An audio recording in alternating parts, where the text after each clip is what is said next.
Good morning, students. Today we will start political ideas of Subhash Chandra Bose. As you know, we have already discussed on life history of Subhash Chandra Bose. Hopefully, you have already watched two video lectures. आज जो शुरू करने जा रहे हैं वो सुभाष चंद्र बोस के जो राजनीतिक विचार हैं उनके बारे में है। और इनके जो राजनीतिक विचार है इनकी लाइफ से ही ज़्यादा जुड़े हुए हैं, यानी कि ये जैसे जैसे अपनी लाइफ में अपने जीवन के कुछ वर्ष बिताते हैं तो अलग अलग आइडियोलॉजीज़ का इनके ऊपर प्रभाव पड़ता है और उसी से डेवलप होते हैं इनके पॉलिटिकल आइडियाज़। तो इनका जो जीवन का संघर्ष है उससे ज़्यादा जुड़े हुए हैं उनके पॉलिटिकल आइडियाज़। तो आज हम उन्हीं को आज डिस्कस करने वाले हैं। अगर सबसे फर्स्ट हम जो इनके पॉलिटिकल आइडिया की बात करें तो सबसे पहला एज यूजुअल सभी इंडियन थिंकर्स जिसमें हमने पढ़े हैं उनमें ये सारे के सारे होते हैं, लेकिन हर एक इंडियन थिंकर का सोचना अलग है। तो ऑब्वियसली जो एक्सप्लेनेशन होता है पॉइंट्स के अंदर वो थोड़ा डिफरेंट होता है। तो यहाँ पर भी राज्य संबंधी विचार जो है बहुत सारे राजनीतिक विचारों में आपने ये पॉइंट देखा होगा, लेकिन इसका एक्सप्लेनेशन थोड़ा सा डिफरेंट है। ये समझ लीजिए गांधी की तरह ही है इनका जो राज्य संबंधी विचारों के बारे में जो ये कहते हैं। ये देखिए ये कहते हैं कि जो राज्य है यानी कि जो सरकार या शासन सत्ता जो बनाई जाएंगी वो तो एक साधन मात्र है। इन सरकारों या फिर शासन प्रणालियों का जो मुख्य गोल है, एम है, वो इंडिविजुअल्स हैं यानी कि आदमी है, इंसान है। तो राज्य को एक साधन मानते हैं और व्यक्ति को एक साथी की तरह ये मानकर चलते हैं। उनके अनुसार राज्य जो भी काम करेगा वो व्यक्तियों के हितों के लिए करेगा, उनकी आवश्यकताओं की पूर्ति के लिए करेगा, तभी एक अच्छा समाज माना जा सकता है। उनका ये भी मानना था कि जो जितने भी विकसित और पश्चिमी देश हैं जैसे फ्रांस, ब्रिटेन, अमेरिका, इनकी कार्यप्रणाली को देखो, इनको देखकर आपको लगेगा कि वहाँ पर ज़्यादा कल्याणकारी राज्य की भावना है। तो स्वतंत्र भारत की जो राजनीतिक, सामाजिक, आर्थिक समस्याओं को अगर हम देखें तो इसके लिए राज्य की आवश्यकता बहुत अधिक है भारतीय समाज में। और ये राज्य जो होगा ये अपने आप में संपूर्ण नहीं होगा। इसका जो मात्र एक जो कार्य होगा, अपनी शक्ति का प्रयोग करने का तरीका होगा, वो ऐसा होगा कि वो एक सेवक की तरह काम करेगा। फिर आते हैं राजनीति और धर्म में भेद। यहाँ पर आपको अगर याद हो तो गांधी जी राजनीति और धर्म को क्या मानते थे, और कार्ल मार्क्स के बारे में मैंने बताया था कि धर्म और राजनीति को वो क्या मानते हैं।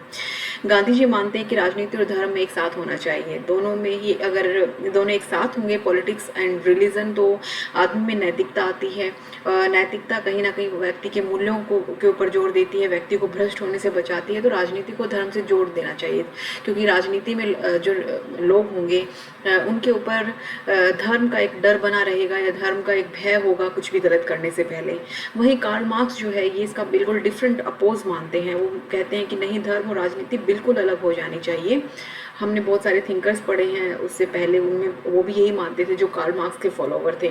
तो कार्ल मार्क्स के मानते थे कि दोनों ही अलग होने चाहिए, क्योंकि अगर धर्म और राजनीति को आपस में मिला दिया जाएगा तो लोग जो है धर्म का नाम लेकर गलत तरीके की राजनीति करेंगे, धर्म का गलत फायदा उठाएंगे। इसके अलावा धर्म जो है व्यक्ति को कहीं ना कहीं असक्रिय बनाता है, इनएक्टिव बनाता है, क्योंकि धर्म क्या है, व्यक्ति को एक तरह से नशे में ले लेता है, एक अफीम की तरह होता है धर्म। व्यक्ति अपने आप को कर्महीन कर लेता है और ये सोचकर कि भगवान ही सब देखेंगे, भगवान ही सब करेंगे, तो वो सब छोड़ देता है। तो इसलिए कार्ल मार्क्स और गांधी जी दोनों ही इस तरह का कुछ सोचते थे और इसका बीच का रास्ता अपनाते हैं सुभाष चंद्र बोस। वो ना ही तो गांधी जी की तरह धर्म और राजनीति को आपस में जोड़ना चाहते थे, ना ही मार्क्स की तरह एक दूसरे से अलग करना चाहते थे। क्योंकि आप अगर बचपन भी देखेंगे तो अपनी माँ के साथ उनका बचपन गुजरा है, गीता का उन्होंने पाठ किया है दिन प्रतिदिन, तो उनके ऊपर वो प्रभाव था। उन्हें राजनीतिक और नैतिक प्रश्नों को एक साथ लाया जाना हालांकि तर्कसंगत तो नहीं लगता था, लेकिन वो फिर भी मानते थे कि धर्म को राजनीति से पूरी तरह से अलग नहीं करना चाहिए। कहीं ना कहीं धर्म व्यक्ति के अंदर नैतिकता लेकर आता है। तीसरा पॉइंट, साम्राज्यवाद का विरोध। साम्राज्यवाद में लास्ट से लास्ट जो political ideas B R Ambedkar की गई थी उसमें बताया था साम्राज्य, हर एक पॉइंट में बताते साम्राज्यवाद क्या है। तो ऑब्वियसली हमारे देश गुलाम था और एक साम्राज्यवादी ब्रिटिश ताकत के तहत गुलाम था, तो बिल्कुल उस पंजे से मुक्त करवाना चाहते थे सुभाष चंद्र बोस, और वो खुलकर विरोध करते हैं। और जो साम्राज्यवादी ताकतों के खिलाफ लड़ने के लिए हिटलर, मुसोलिनी, ताओ जैसे लोगों से मिलते हैं। हिटलर जर्मनी के तानाशाह थे, मुसोलिनी जो है इटली के तानाशाह थे, और ताओ जो है जापान के थे। तो ये तीनों ही देश जो है, ये धुरी राष्ट्र जो है मित्र राष्ट्रों के खिलाफ लड़ रहे थे। मित्र राष्ट्र ऑलमोस्ट जो है एक तरह से साम्राज्यवादी ताकतें थी, जिसमें ब्रिटेन आता था, अमेरिका, रशिया, फ्रांस, इस तरह की ये कंट्रीज आती थी जिनके अपने अपने कॉलोनीज हुआ करती थी, साम्राज्य हुआ करते थे। तो इस चीज़ का वो सुभाष चंद्र बोस मानते थे कि ये जो तीनों मुसोलिनी, ताऊ और हिटलर हैं, ये कहीं ना कहीं साम्राज्यवादी ताकतों के खिलाफ एक तरह से लड़ रहे हैं। हालांकि इनके पर्सनल मोटो चाहे इन तानाशाहों के कुछ भी रहे हो, लेकिन सुभाष चंद्र बोस को ऐसा लगता था। तो ऐसे में वो चाहते थे कि इनका साथ देकर या इनसे साथ लेकर जो है साम्राज्यवादी ताकत यानी ब्रिटेन को खत्म किया जाए, भारत से निकाल फेंका जाए। तो इस तरह से साम्राज्यवाद का वो हमेशा ही विरोध करते हैं। फिर राष्ट्रवाद संबंधी विचारों में आ जाए तो राष्ट्रवाद ऑब्वियसली वो देश को सबसे बढ़ चढ़ कर मानते हैं, और एक वो राष्ट्रवादी नेता थे। और वो न केवल राष्ट्र संघर्ष को शुरू करते हैं, बल्कि मानसिक तौर पर भी इतने सुदृढ़ होते हैं कि वो राष्ट्रवाद को एक धर्म की तरह मानते हैं और अपनी आकांक्षा मानते हैं, अपनी इच्छा मानते हैं। और इसके लिए वो कहते हैं कि भारतीय युवाओं को जो है आगे आना चाहिए, आज़ाद हिंद फौज के अंदर सैनिकों के तौर पर भर्ती होना चाहिए। और वो बहुत सारे ऐसे भाषण भी देते हैं जो कि युवाओं में एक तरह से देशभक्ति की भावना, राष्ट्रवाद की भावना जगाती हैं। कई उनके नारे भी, जैसे तुम मुझे खून दो मैं तुम्हें आज़ादी दूंगा, सफलता कायरों को नहीं वीरों को मिलती है, रक्त रक्त को पुकार रहा, दिल्ली चलो सड़क स्वतंत्रता, दिल्ली की सड़क स्वतंत्रता की सड़क है। इस तरह से उन्होंने बहुत सारे ओजपूर्ण नारे भी दिए ताकि राष्ट्रवाद युवाओं में बने उभरे। तो इस तरह से हम कह सकते हैं कि वो राष्ट्रवादी विचारों के बहुत धनी थे। स्वतंत्रता संबंधी विचार, ऑब्वियसली वो स्वतंत्रता को चाहते थे, उसके उपासक थे, एक तरह से पूजा करते थे स्वतंत्रता की। इसी वजह से देखिए आईसीएस जैसी कठिन परीक्षा पास करने के बावजूद भी वो उसे छोड़ देते हैं, क्योंकि उन्हें मंजूर नहीं था विदेशी ताकत या फिर ब्रिटेन के अंडर किसी तरह का नौकरशाह बनने का, नौकरी करने का। तो वो इतना उन्हें आज़ादी प्यारी थी कि वो इतनी जो है बढ़िया नौकरी को भी छोड़ देते हैं और देश की सेवा में लग जाते हैं, देश को स्वतंत्र करवाने के लिए वो लग जाते हैं। और विदेशों में यात्राएं भी करते हैं ताकि देश को जल्द से जल्द साम्राज्यवादी ताकत से स्वतंत्र करवाया जा सके। फिर आते हैं समानता संबंधी विचार। ऑब्वियसली ये जो है वो अपने स्कूल के समय में ही देखते आ रहे थे कि किस तरह से जो यूरोपियन बच्चे हैं वो नेटिव कहकर, देसी कहकर बुलाते हैं, एक तरह से असमानता, इनइक्वालिटी का बिहेव करते हैं। इस तरह से एक ऑटो जो प्रोफेसर थे उनके बारे में भी मैंने एक इंसिडेंट लाइफ हिस्ट्री में बताया था। तो वो देख चुके थे अपने बचपन से लेकर अपनी युवा अवस्था तक कि भारत में बहुत सारी असमानताएं फैली हुई हैं। इसके अलावा अगर वो समाज, ये तो एक राजनीतिक स्तर पर असमानता होगी कि ब्रिटिशर्स कहीं ना कहीं भारतीय नागरिक के साथ समानता का व्यवहार नहीं करते, बल्कि समाज के स्तर पर भी देखते थे कि व्यक्ति व्यक्ति के साथ जाति, धर्म, भाषा, संस्कृति के आधार पर भेदभाव कर रहा है। जब ब्रिटेन में शिक्षा ग्रहण कर रहे थे तो उसमें ब्रिटिश नागरिकों और जो ब्रिटिश जो नागरिक हैं और सरकार के द्वारा जो एशियाई मूल के नागरिक यानी भारतीय या एशियाई मूल का, चाहे चाइनीज कोई भी हो, एशिया मूल का नागरिक है, उनके साथ नस्ल के आधार पर भेदभाव बहुत किया जाता था। तो ये सब देखते हुए वो चाहते थे कि समानता का भाव हो, और ये तभी हो सकता है जब स्वतंत्रता आ सकती है और समानता देश में लाई जा सकती है, जो सामाजिक रूढ़िवादिताएं हैं उसको भी खत्म किया जा सकता है। फिर आते हैं समाजवाद संबंधी विचार। यहाँ पर देखिए समाजवाद जो है उनका समाजवादी विचारों पर बहुत प्रभाव पड़ा था। समाजवाद के मैं फर्स्ट चैप्टर से हर एक पॉइंट में मैंने समाजवाद को बार बार एक्सप्लेन किया कि समाजवाद होता क्या है, किस थिंकर के साथ ये जुड़ा हुआ है। तो वो अपने समाजवाद को मार्क्सवादी और गांधीवादी समाजवाद से थोड़ा अलग मानते थे। एक 1940 में रामगढ़ में अखिल भारतीय सम्मेलन हुआ था, तो उसमें वो बताते भी हैं कि अपने समाजवाद को एक नाम देते हैं लेफ्टिस्ट सोशलिज्म, यानी कि वामपंथ, दक्षिण पंथी, जिनकी सोच जो है पश्चिमी देशों से थोड़ी अलग है, जो लोकतंत्र में उतना अधिक यकीन करते नहीं, जो समाज में जो है समानता की बात करते हैं, संघर्ष जारी रखने की बात करते हैं, साम्राज्यवाद के विरुद्ध संघर्ष में डगमगाने, हिचकिचाने से दूर रहने की बात करते हैं और वामपंथी बनने की बात करते हैं। तो इस तरह से वो उनका जो समाजवाद है वो वामपंथ समाजवाद कहलाता है। और वामपंथ के नाम पर एक वो भाषण भी देते हैं अखिल भारतीय सम्मेलन में कि वामपंथ से मेरा अभिप्राय दो शब्द कहना, अभिप्राय क्या है इसके बारे में वो दो शब्द कहने की बात करते हैं कि वर्तमान अवस्था में वामपंथी वो कहलाएंगे जो साम्राज्य के विरुद्ध बिना किसी प्रकार का समझौता किए संघर्ष जारी रखेंगे, जो साम्राज्यवाद के विरुद्ध संघर्ष में डगमगाएंगे नहीं, हिचकिचाएंगे नहीं। उन्हें किसी भी रूप में वामपंथी नहीं कहा जा सकता जो डगमगाएंगे और हिचकिचाएंगे। तो इस तरह से वो वामपंथी समाजवाद के समर्थक थे। वामपंथ के बारे में मैं जो है आपको भगत सिंह के राजनीतिक विचार का एक यूट्यूब वीडियो है, उसमें मैं आपको वामपंथ और भी अच्छे से एक्सप्लेन करूंगी। अभी तक इतना ही समझे कि ये कार्ल मार्क्स के विचारों से ज़्यादा प्रभावित एक विचारधारा है। अगर हम आज के समय में आपने फर्स्ट ईयर में आपने CPI CPM पार्टीज को पढ़ा होगा, उनकी विचारधाराएं आपने पढ़ी, उनके घोषणा पत्र वगैरह और सारी चीज़ें आपने पढ़ी, और वो किस विचारधारा के थे ये भी आपने पढ़ा। तो ये जो है वामपंथी पार्टीज हैं, तो उसी से ये समाजवाद, उनका वामपंथी जो है विचार आता है। राजनीतिक यथार्थवाद में विश्वास करते थे, फेथ इन रियलिज्म। वो आइडलिज्म को इतना यकीन नहीं रखते थे, जो खोखला आदर्शवाद जिसे कहते हैं, यानी कि सिर्फ भाषण दे देना, नैतिकता की बातें करना, बड़ी बड़ी आदर्शों की बातें करना, लेकिन जब वही चीज़ प्रैक्टिकली समाज में रहकर बातें वो लागू करने की बात आए तो वो लागू ही ना हो पाए, तो ऐसे आदर्शवाद का क्या फ़ायदा। तो इसलिए वो यथार्थवादी, यानी कि जो चीज़ें एक्चुअल में है, जो ये विश्वास करता है कि भारत की समस्या का समाधान बातों से नहीं, सिद्धांतों से नहीं, बातों या किसी तरह के सिद्धांतों से नहीं होगा, इसके लिए कुछ ठोस करना होगा, कुछ ठोस डिसीजन लेने होंगे, फील्ड में उतरना होगा, देशवासियों को राजनीतिक स्वतंत्रता प्राप्त करने के लिए कड़ा संघर्ष करने के लिए प्रेरित करना होगा। तो प्रेरित करने के साथ साथ खुद भी उस कड़े संघर्ष में शामिल होना पड़ेगा। इस तरह की वो बात करते हैं और कहते हैं कि उससे अधिक संघर्ष उस स्वतंत्रता को बनाए रखने के लिए करना पड़ेगा। वो भारी त्याग और कष्ट भी सहन करने के लिए तैयार थे। तो इस तरह का उनका राजनीतिक यथार्थवाद था। गांधी जी के नैतिक आदर्शवाद की वो सराहना कतई नहीं करते थे। उन्हें जोरदार शब्दों में कहा कि विनम्रता और गिड़गिड़ाने की गांधी जी की भाषा एक समय तक ही ठीक है, उससे अधिक नहीं। तो इस तरह से 1931 में सेकंड कॉल में जब गांधी जी द्वारा विनम्र शब्दावली का विरोध करते हुए उन्होंने लिखा था कि जो लोग अपने देश का राजनीतिक प्रतिनिधित्व कर रहे थे, उन्हें राजनीतिक शक्ति के स्वर में बोलना चाहिए, यानी कि उन्हें जोशीला भाषण और कड़े शब्दों में बोलना चाहिए, ना कि विनम्र शब्दों में। यदि वह स्टालिन, मुसोलिनी, हिटलर की भाषा में बोलते तो ब्रिटिश सत्ता उनकी बात को समझती और उनके विचारों को सम्मान देती। ये स्टालिन, मुसोलिनी, हिटलर जो है तानाशाह की तरह ही जाने जाते हैं इतिहास में, और अपने शब्दों पर जो है बहुत जोर देने वाले, कड़ी भाषा का इस्तेमाल करने वाले, कड़े काम करने वालों के तौर पे जाने जाते हैं। स्टालिन जो है सोवियत संघ यानी रशिया में, मुसोलिनी इटली में, हिटलर जो है जर्मनी में थे।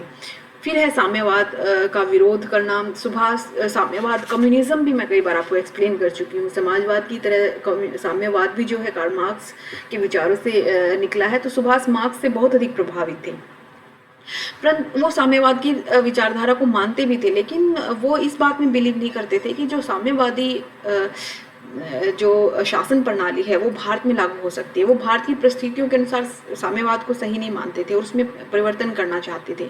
तो विरोध तो नहीं कहेंगे, लेकिन हाँ, उनको वो भारत में लागू करने से बचते थे। उनका मानना था कि साम्यवाद राष्ट्रवाद की भावना से अलग है और समस्त विश्व में विद्रोह को प्रेरित करता है साम्यवाद।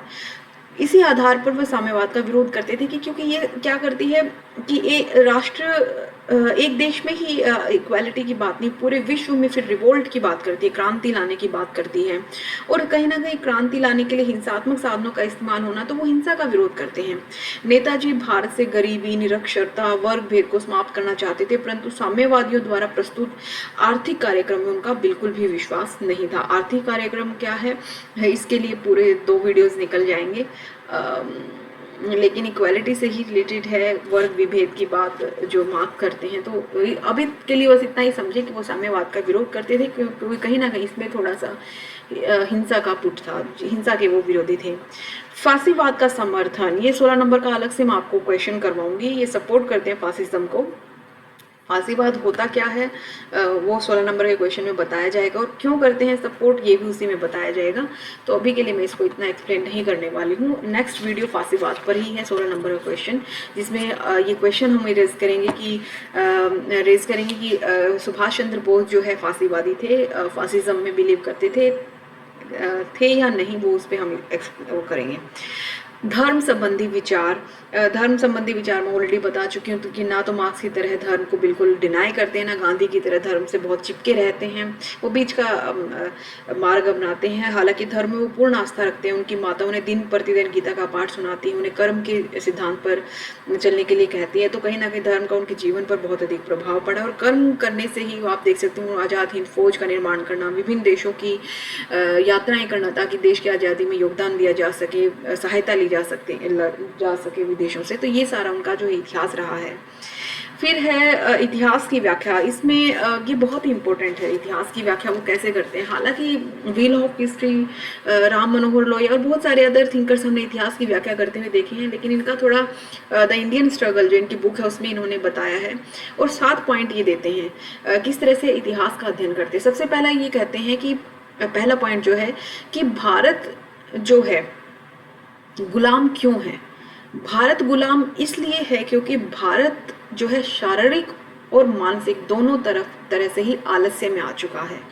वो कहते थे कि देखिए अभी तक अंग्रेजों से पहले जितने भी बाहर से योद्धा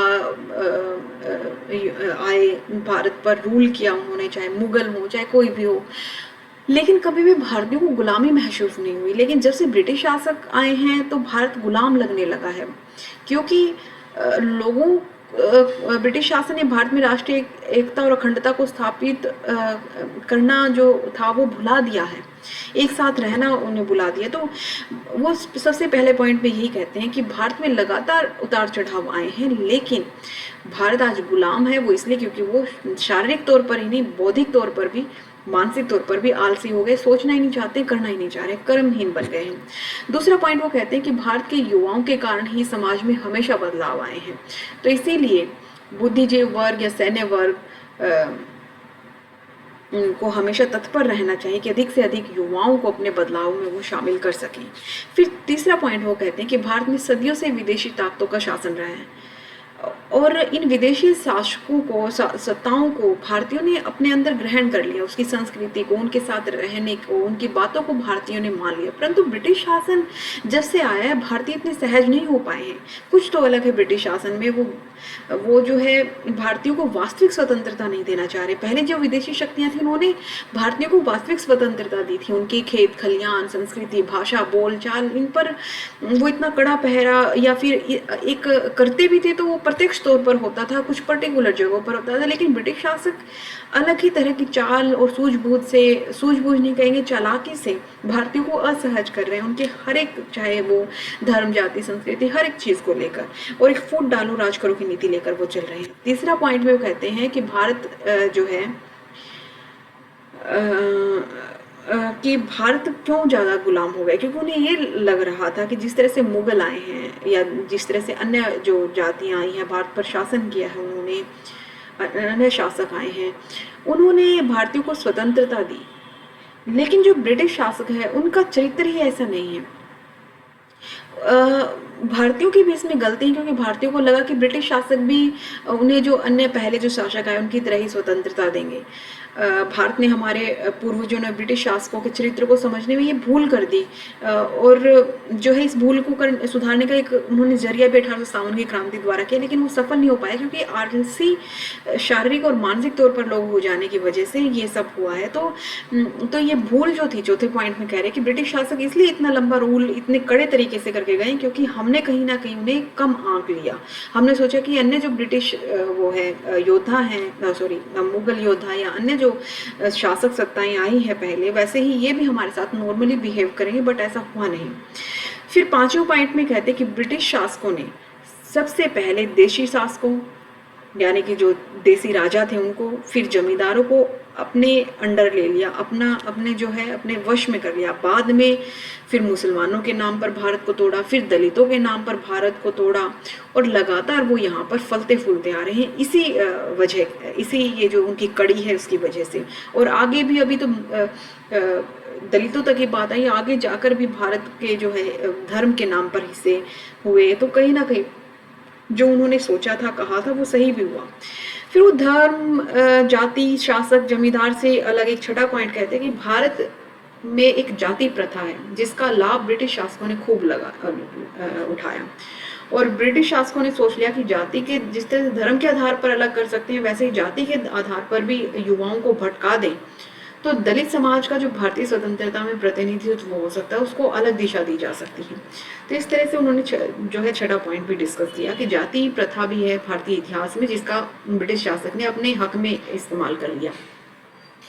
फिर सातवें पॉइंट में कहते हैं कि उन्होंने हिंसा को एक साधन के रूप में सम्मान दिया, परंतु शक्तिशाली विदेशी शासन को केवल अहिंसा के द्वारा ही परास्त नहीं किया जा सकता। यानी कि गांधी जी पर वो थोड़ा कटाक्ष करते हैं कि अहिंसा को ही सब कुछ मान लिया, अहिंसा के द्वारा ही हम जीतेंगे, अहिंसा से ही परास्त करेंगे, ऐसा नहीं हो सकता। ब्रिटिश शासक को हटाने के लिए हिंसा की भी आवश्यकता पड़ सकती है, ऐसा सुभाष चंद्र बोस मानते हैं। हालांकि वो जो है आपने एक पॉइंट में देखा होगा कि साम्यवाद का जब विरोध कर रहे थे वो इस बात पर विरोध करते हैं कि बहुत हिंसा लेकर आता है, जो रिवोल्ट, जो बदलाव क्रांति होती है उसका वो विरोध करते हैं, इसलिए वो साम्यवाद की आलोचना करते हैं और वो वैश्विक स्तर पर हिंसा लेकर आता है, ऐसा वो मानते थे।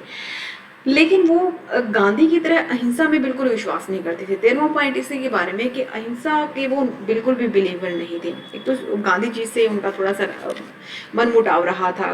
गांधी जी का हालांकि वो शुरुआत में काफ़ी सम्मान करते थे, बाद में भी करते रहे हैं। गांधी जी को महात्मा की जो उपाधि उन्होंने दी, राष्ट्रपिता की जो उपाधि दी, वो कहीं ना कहीं जो उनका एक सम्मान दिखाती है। लेकिन जो एक घटना हुई थी, मैंने लाइफ हिस्ट्री में बताई थी कि असहयोग आंदोलन में किस तरह से गांधी जी चोरा चोरी की घटना के बाद पीछे हट गए, तो उससे उनका बड़ा दिल दुखी हुआ कि जब इतना हम आज़ादी पा सकते थे, ऐसे में अहिंसात्मक साधनों के नाम को लेकर आंदोलन को वापस ले लेना, तो ये ठीक नहीं लगा। दूसरा, उन्होंने आज़ाद हिंद फौज का गठन करके हिंसात्मक आधार पर देश की स्वतंत्रता के लिए युद्ध आरंभ करने की जो कोशिश की, कोशिश क्या मतलब जो युद्ध आरंभ उन्होंने कर दिया था, तो वो भी दिखाता है कहीं ना कहीं वो अहिंसा में विश्वास नहीं रखते हैं। जहां महात्मा गांधी अहिंसात्मक तौर तरीकों से देश को ब्रिटिश साम्राज्यवादी शक्ति से मुक्त करवाने की बात करते हैं, स्वतंत्रता लाने की बात करते हैं, वहीं दूसरी ओर सुभाष चंद्र बोस जो है सैनिक शक्ति के प्रयोग की बात करते हैं। अंग्रेजों को देश से निकालने की बात अहिंसा नहीं, हिंसात्मक वायलेंस के द्वारा करने की बात करते हैं, वॉर के द्वारा करने की बात करते हैं। इस तरह का आदेश सुभाष ने अपने सैनिकों को प्रदान किया था। उनके द्वारा प्रयुक्त प्रसिद्ध नारे तुम मुझे खून दो मैं तुम्हें आज़ादी दूंगा, ये नारा आप याद रखें, एमसीक्यू में पूछा भी गया है कि ये नारा किसने दिया, मैं तुम मुझे खून दो मैं तुम्हें आज़ादी दूंगा। ये हिंसा को ही बताता है कि आप अपनी बलिदानें दीजिए मुझे, आप तत्पर रहिए वॉर में, अपने आप को न्यौछावर करने के लिए, बलिदान करने के लिए आज़ादी आपको मिल जानी है। तो इस तरह से हिंसात्मक साधनों से स्वतंत्रता प्राप्त करने की बात वो करते हैं, जो कि गांधी जी बिल्कुल विपरीत है। फिर है राष्ट्र निर्माण संबंधी उनके विचार क्या है, व्यूज रिगार्डिंग नेशनल बिल्डिंग। राष्ट्र निर्माण के कार्य में भारी कष्ट सहने पड़ेंगे, ये तो वो मानते थे, लेकिन उसके लिए तन मन धन से न्यौछावर होना पड़ेगा, ये बात भी वो कहते हैं। और राष्ट्र निर्माण का मतलब है देश का विकास करना, देश को स्वतंत्र करवा कर देश को जो है एक विकास की दिशा में लेकर जाना। तो इस राष्ट्र निर्माण का के अंदर वो बहुत अधिक उनका दृढ़ विश्वास था। उनका मानना था कि राजनीतिक स्वतंत्रता प्राप्त करने के लिए घोर कष्ट उठाने पड़ेंगे, इसके लिए महान तैयारियां करनी पड़ेंगी। जो भारत अनपढ़ता और जो गरीबी है, इसे समाप्त करके ही राष्ट्र निर्माण किया जा सकता है। जमींदारी प्रथा को खत्म करके, किसानों के ऊपर जितना कर्जा है उसका अंत करके, ग्रामीण क्षेत्रों में जो धन की समस्या है उसको सुलझा के, सहकारी आंदोलन चलाकर, वैज्ञानिक प्रणालियों द्वारा कृषि कर राजकीय स्वामित्व यानी सरकार के नियंत्रण में औद्योगिक विकास करवा के, ये सब जो है राष्ट्र निर्माण में महत्वपूर्ण साधन के तौर पर इस्तेमाल किए जा सकते हैं। तो इस तरह से वो राष्ट्र निर्माण करने की बात करते हैं। फिर है लोकतंत्र संबंधी विचार। इसमें देखिए लोकतंत्र में वो बिल्कुल भी बिलीव नहीं करते हैं और वो मानते हैं कि एक दलीय प्रणाली होनी चाहिए जहाँ पर एक ही नेता हो, इससे देश में नियंत्रण रखना बहुत आसान हो जाएगा और इसके लिए वो एक दल भी बनाते हैं, फॉरवर्ड ब्लॉक। एक दलीय प्रणाली को सक्सेसफुल होते देखते भी हैं जर्मनी में, जैसे हिटलर, इटली मुसोलिनी, जापान ताओ, ये स्टालिन सोवियत में। तो यहाँ पर एक दल है, एक ही नेता है, तो वो देखते हैं कि बहुत कंट्रोल है उस कंट्री में। तो एक दल जो है देश में अनुशासन भी बनाए रखता है, ऐसा उनका मानना है, जिसमें क्या है सैन्य नियम लागू होंगे, ना कि जनता के लिए नियम। उनका मानना था कि आज़ाद भारत की समस्याएं लोकतांत्रिक ढंग से सुलझ ही नहीं सकती, क्योंकि लोगों को ये अभी पता ही नहीं है कि लोकतंत्र है क्या। जैसे ही देश आज़ाद होगा तो लोगों को एक कहीं भीड़ तंत्र ना बन जाए, वो भीड़ का हिस्सा ना हो जाए, लोगों को लोकतंत्र अभी समझना होगा। सबसे पहले क्या है, लोकतंत्र ना लाकर एक दलीय प्रणाली, एक नेता का रूल आना चाहिए, और उसके बाद जो है लोकतंत्र धीरे धीरे लागू करना चाहिए। तो लोकतंत्र के स्थान पर वो सर्वसत्तावादी, यानी कि किसी एक दल में ही सारी सत्ता हो, उसे लागू करने का समर्थन करते हैं। इसीलिए वो खुद को फांसीवादी भी कहते हैं, फासिज्म में बिलीव करने वाला भी वो अपने आप को मानते हैं। फिर है गांधी राजनीतिक पद्धति संबंधी पॉइंट, की राजनीतिक पद्धति वो कैसी मानते हैं, सिस्टम कैसा होना चाहिए, पॉलिटिकल सिस्टम उनका कैसा वो होना चाहिए। देखिए वो किसी एक विचारधारा को मानते नहीं, और इसके लिए वो वर्ड यूज़ करते हैं संश्लेषण, सिंथेसिस। राजनीतिक पद्धति कैसे मानते हैं, संश्लेषण यानी सिंथेसिस। सिंथेसिस होता क्या है, ये एक्चुअली में बहुत सारी प्रणालियों का अच्छी अच्छी बातें निकाल कर, बहुत सारी विचारधाराओं की अच्छी अच्छी बातें निकाल कर कोई एक विचारधारा बनाने की बात ही संश्लेषण होती है।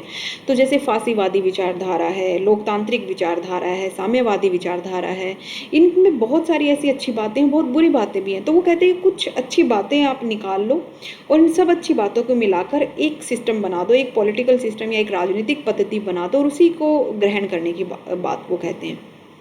वो कहते हैं कि ये बिल्कुल एक मूर्खता वाली बात है कि कोई एक सिस्टम सबसे बढ़िया है, चाहे वो ना ही तो वो डेमोक्रेसी को बिल्कुल सही मानते, ना वो फांसीवाद और ना ही साम्यवाद को सही मानते, सब में कुछ ना कुछ कमियां हैं। तो वो क्या है, परस्पर जो ये पद्धतियां हैं इनकी अच्छी बातों को मिलाकर एक पद्धति बनाने की वो बात करते हैं। फिर है गांधी और गांधीवाद। देखिए अगर पहले की बात करें तो सुभाष जी गांधी जी के पक्के समर्थक थे, अनुयायी थे। उनका मानना था कि गांधी जी के जो इतना बड़ा विशाल व्यक्तित्व है उससे भारतीय जनता को संपूर्ण रूप से जागृत करने में वो सफल हो जाएंगे। कांग्रेस को दृढ़ आधार प्रदान किया था उन गांधी जी ने। तो वो गांधी जी के सत्याग्रह, चरित्र की श्रेष्ठता, असाधारण इच्छा, इन सबसे काफ़ी प्रभावित थे। महात्मा गांधी को वो राष्ट्रपिता भी कहते हैं। एमसीक्यू में पूछा भी गया है कि राष्ट्रपिता किसने शब्द दिया महात्मा गांधी के, तो वो सुभाष चंद्र बोस ने दिया था। और जब वो स्वतंत्रता संग्राम के लिए आज़ाद हिंद फौज के माध्यम से युद्ध प्रारंभ करते हैं तो वो सबसे पहले अपने रेडियो के माध्यम से महात्मा गांधी को संबोधित करते हुए उन्हें राष्ट्रपिता कहते हुए उनसे आशीर्वाद मांगते हैं। तो ये दिखाता है कि वो गांधी जी का कितना सम्मान करते थे। लेकिन गांधी व्यक्तित्व का सम्मान करना और गांधीवाद का का विरोध भी वो करते हैं, गांधीवादी विचारधाराओं का वो विरोध करते हैं। गांधी के वो समर्थक है लेकिन गांधीवाद की वो आलोचना करते हैं। ये डिफरेंट है। गांधी एक व्यक्ति है जिसका वो सम्मान करते हैं, और गांधीवाद गांधी के विचार हैं जिसका वो विरोध करते हैं, जिसमें अहिंसा के साधनों का इस्तेमाल करना, साधन साध्य वाले बातें करना, नैतिक सिद्धांतों की बातें करना, इसके वो हमेशा खिलाफ रहे हैं। विनम्र शैली को अपनाना, बातचीत का तरीका, वो सारी चीज़ें उनको पसंद नहीं थी गांधी जी की, इस पर वो आलोचना भी करते हैं। तो ये पॉइंट भी है। फिर है द्वंद्ववाद संबंधी विचार। द्वंद्ववाद डायलेक्टल जो है थ्योरी, ये कार्ल मार्क्स की थ्योरी थी, और वैसे तो हीगल ने दी थी शुरुआत में। हीगल से प्रभावित होकर कार्ल मार्क्स ने इसे वो लेकर आए कुछ रिफॉर्म्स करते हुए, और बॉस ने भी इसे अपनाया। वो कहते हैं कि ये देखिए डायलेक्टल क्या होता है कि वाद और विवाद, वाद प्रतिवाद, यानी कि एक बात और दूसरी बात दोनों में आपस में जब कुछ आपस में जब मिक्सअप होता है तो कुछ अच्छी चीज़ निकल कर सामने आती है, तो वही द्वंद्ववाद कहते हैं। उनके कुछ शब्द मैं बताना चाहूँगी। वो हालांकि हीगल का जो द्वंद्ववाद है उसमें बहुत अधिक यकीन करते हैं। उनका मानना है कि विचार पुराने पड़ जाते हैं, उन पुराने विचारों के स्थान पर नए विचार जन्म ले लेते हैं। इसी तरह पुरानी शासन पद्धतियों के स्थान पर नवीन शासन पद्धतियां जन्म लेती हैं। कुछ समय के पश्चात ये नवीन पद्धतियां भी पुरानी पड़ जाएंगी, उनके स्थान पर नई पद्धतियां आ जाएंगी। तो यहाँ पर वो द्वंद्ववाद जो हैं एक तरह से शासन प्रणाली से जोड़ कर लेते हैं कि एक बात आ जाने पर पुरानी बातें जो हैं या वो जो है प्राचीन हो जाती हैं, वो रूढ़िवादी हो जाती हैं। इसी तरह से एक शासन प्रणाली जरूरी नहीं है कि आज समय परिस्थितियों को लेकर सही है तो अगले 100 साल बाद भी वो सही होंगी, वो भी बदली जा सकती हैं समय और ज़रूरत के अनुसार। तो ऐसा वो द्वंद्ववाद में विश्वास रखते हैं। फिर है राष्ट्रीय एकता संबंधी विचार। राष्ट्रीय एकता ऑब्वियसली वो हिंदू मुसलमान एकता की बात करते हैं, वो जातियों में आपस में एकता की बात करते हैं और बार बार कहते हैं कि अंग्रेज जो है देश की एकता अखंडता को हानि पहुंचा रहे हैं, संप्रदायवाद फैला रहे हैं, अछूतवाद फैला रहे हैं। तो इसलिए जो है वो हमेशा राष्ट्रीय एकता के लिए धर्म और जाति को अलग रखने की बात करते हैं, धर्म जाति से ऊपर उठकर राष्ट्र को मानते हैं। और जब वो आज़ाद हिंद फौज का गठन करते हैं तो उसमें वो सभी धर्मों के लोगों को रखते हैं बिना किसी भेदभाव के। 1940 में जब मुस्लिम लीग ने पृथक मुस्लिम राष्ट्र का निर्माण की मांग की थी, जिसका आधार वो धर्म बता रही थी मुस्लिम लीग, तो उस मांग को सुभाष ने उस मांग का कड़े शब्दों में विरोध किया और कहा कि इससे देश टूट जाएगा, बिखर जाएगा। तो इस तरह से वो इसका विरोध करते हैं। फिर राजनीतिक सामाजिक संघर्ष साथ साथ देखिए, वो कहते हैं कि स्वतंत्रता देश को दिलाना एक राजनीतिक संघर्ष है, लेकिन समाज में फैली हुई बुराइयां, चाहे वो जो है गरीबी है, अनपढ़ता है, जाति धर्म के आधार पर बंटवारा है, पूंजीपतियों का मजदूरों का शोषण करना है, जमींदारों का किसानों का शोषण करना है, ये सामाजिक कुरीतियां हैं। स्त्रियों का जो बुरा हाल है वो ये सब सामाजिक कुरीतियां। वो कहते हैं कि राजनीतिक स्वतंत्रता तो आप ले लेंगे, स्वतंत्रता तो आप ले लेंगे राजनीतिक संघर्ष द्वारा, लेकिन सामाजिक संघर्ष का क्या, जो देश के अंदर इतनी सारी बुराइयां हैं। तो कहते हैं कि ऐसा नहीं है कि सिर्फ स्वतंत्रता के लिए लगे रहो, आपको सामाजिक उत्थान की बात करनी है, सामाजिक समानता की बात करनी है, तो सामाजिक संघर्ष भी साथ के साथ शुरू कर दो। तो इसीलिए वो अनिवार्य मानते थे कि राजनीतिक स्वतंत्रता अभी परिस्थितियों के लिए बहुत आवश्यक है, लेकिन ये बात भी समझनी होगी कि सामाजिक स्वतंत्रता के लिए भी संघर्ष हमें साथ साथ शुरू कर देना चाहिए। राजनीतिक संघर्ष और सामाजिक संघर्ष को साथ साथ चलाए जाने के पक्ष में वो कहते हैं कि जो दल भारत के लिए राजनीतिक स्वतंत्रता प्राप्त करेगा, वही दल देश की जनता को सामाजिक और आर्थिक स्वतंत्रता भी दिलवाएगा। उसकी ये जिम्मेदारी बनती है। राजनीतिक स्वतंत्रता के साथ साथ देश विद्यमान आर्थिक विषमता, जाति भेदभाव, धर्म के आधार पर अंधभक्ति, सांप्रदायिकता आदि को भी दूर करने का प्रयास करेगा, ताकि स्वतंत्रता सच्चे अर्थों में पाई जा सके, ताकि स्वतंत्र भारत में किसी तरह का वर्ग, जाति, धर्म आदि के आधार पर कोई भी भेदभाव ना हो। इसलिए वो क्या कहते हैं कि दोनों ही, चाहे पॉलिटिकल स्ट्रगल है या फिर सोशल स्ट्रगल है, दोनों को एक साथ चलना चाहिए। तो इसी के साथ हमारे राजनीतिक पॉइंट खत्म होते हैं। यहाँ पर वेरी वेरी इंपॉर्टेंट क्वेश्चन है आपके एग्जाम के पर्पज़ से, और आप देखेंगे जो आगे मैं फांसीवाद वाला 16 नंबर का क्वेश्चन करवाऊंगी, या फिर आप अन्य जो क्वेश्चंस देखेंगे जैसे समाजवादी विचार सुभाष चंद्र बोस के, वो सारे के सारे यही जो 20 पॉइंट्स उन्हीं से निकल कर आ रहे हैं, इन्हीं से वो जनरेट हो रहे हैं। तो ये जो पॉइंट आप अच्छे से कर लोगे तो आपका कंप्लीट चैप्टर हो गया, तो रिपीट करने की आपको ज़रूरत नहीं होगी और पॉइंट्स को। तो ये अच्छे से कीजिए और कमेंट सेक्शन में अपने अटेंडेंस जरूर दें। जो बच्चों ने सब्सक्राइब नहीं किया वो सब्सक्राइब भी जरूर कर लें। Thank you.